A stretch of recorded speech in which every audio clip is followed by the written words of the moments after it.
इसी सिलसिले में आगे बढ़ते हुए उधमपुर पुलिस ने अब तक 11 करोड़ 72 लाख रुपए की ड्रग प्रॉपर्टीज को सीज किया है। जो ड्रग प्रॉपर्टीज ड्रग पेडलर्स ने नशे के पैसे से बनाई हुई थी उनको कुर्क किया गया है। आज ऐसे ही एक फाइनेंशियल इन्वेस्टिगेशन के दौरान हमारी टीम्स को ये पता लगा कि मखन दीन नाम का जो एक ड्रग पेडलर है जिसको पिट एनडीपीएस के तहत बुक किया गया है, जो कि नरसू चिनैनी का रहने वाला है, जिसके खिलाफ कई मामले भी दर्ज है। इस ड्रग पेडलर ने सरकारी रकबे पे 5 मरला गवर्नमेंट लैंड पे इलीगल एंक्रोचमेंट करके ड्रग मनी से 5 कमर्शियल प्रॉपर्टीज और 1 रेसिडेंशियल प्रॉपर्टी जिनकी कुल मालियत 5 करोड़ रुपए के आसपास है, ये प्रॉपर्टीज उसने गवर्नमेंट लैंड पे रेज की थी।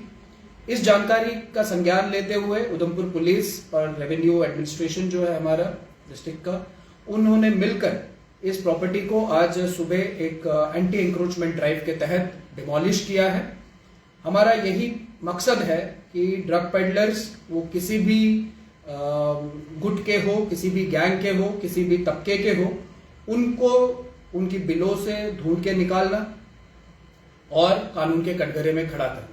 आज सुबह मुझे बताते हुए बेहद खुशी हो रही है कि एक ड्रग पेडलर जो कि पंजाब अमृतसर का रहने वाला है, विक्रमजीत, जिसकी इन्वॉल्वमेंट थी मजालता पुलिस स्टेशन के एक एनडीपीएस केस में, उसकी प्रॉपर्टी को भी हमने अमृतसर में जाके अटैच किया है। लगभग 1 करोड़ रुपए की डुप्लेक्स मकान उसने बनाया था ड्रग मनी से, उसको भी हमने अमृतसर में जाके अटैच किया। वर्ष के शुरुआत में ही हमने चिनैनी स्थित एक ड्रग पेडलर की प्रॉपर्टी जो उसने चंडीगढ़ में बनाई थी, जिसमें फ्लैट्स थे रेसिडेंशियल कॉम्प्लेक्स में, उसको भी हमने अटैच किया हुआ है। हमने डिस्ट्रिक्ट पुंछ में प्रॉपर्टीज अटैच की है, हमने डिस्ट्रिक्ट कुलगाम में प्रॉपर्टीज अटैच की है। तो मेरा यही संदेश है और एक वार्निंग है तमाम ड्रग पेडलर्स को कि आप अगर ऐसा सोच रहे हैं कि आप उधमपुर जिले में नशाखोरी और तस्करी करके प्रॉपर्टीज बनाओगे और वो बाहर जाकर आपको लगता है कि आप सेफली रख पाओगे, तो ये आपकी गलत फहमी है। उधमपुर पुलिस ने कमर कसी हुई है और हम कोई भी मौका नहीं छोड़ेंगे आपको कानून के कटघरे में खड़ा रखने का। और जिस प्रकार की कार्रवाइयां हमारी चल रही है वो इसी सिलसिले में आगे चलती रहेंगी, बरकरार रहेंगी और लोगों का खासा तौर पे हमें बहुत अच्छा कोऑपरेशन मिल रहा है। मैं उधमपुर लोगों का भी अभिनंदन करता हूं कि उन्होंने इस वॉर अगेंस्ट ड्रग्स में पुलिस का साथ दिया है। यही साथ आप देते रहिए, हम जल्द से जल्द उधमपुर को ड्रग फ्री बनाएंगे। सर, जैसे आपने कहा कि रेवेन्यू रिकॉर्ड था, गवर्नमेंट लैंड थी, आपको लगता है ना कहीं आपने जो पहले के इस तरह के रेवेन्यू के ऑफिसर्स उस पर इन्वॉल्व हुए होंगे, क्या उनकी भी कार्रवाइयां होंगी? क्योंकि जब ये स्ट्रक्चर खड़ा होता है तब रेवेन्यू के पटवारी हों या बड़े अधिकारी हों वहां विजिट करते हैं और कई किस्म की फॉर्मेलिटीज होती हैं जब स्ट्रक्चर को खड़ा करते हैं, तो आपको लगता है कहीं ना कहीं उनकी इन्वॉल्वमेंट पे और उस पर भी आप जाओगे? देखिए, इंटरनल विजिलेंस बहुत ज़्यादा ज़रूरी है। इस तरीके से अगर किसी सरकारी मुलाजिम ने गलत कार्रवाई करने में किसी ड्रग पेडलर का साथ दिया हुआ है तो हम उनको भी नहीं बख्शेंगे। इनफैक्ट इस साल आपने देखा होगा कि 13 गवर्नमेंट एम्प्लॉयज, जिसमें 6 पुलिस के कर्मी हैं और बाकी health department, forest department, education department, CRPF, army के भी कुछ उसमें एम्प्लॉयज इन्वॉल्व है। ऐसे 13 गवर्नमेंट एम्प्लॉयज के खिलाफ भी हमने एनडीपीएस एक्ट में कार्रवाई की हुई है। कुछ लोगों को नौकरी से बर्खास्त कर दिया गया है, बहुत सारे लोगों पे डिपार्टमेंटल एक्शन चल रहे हैं।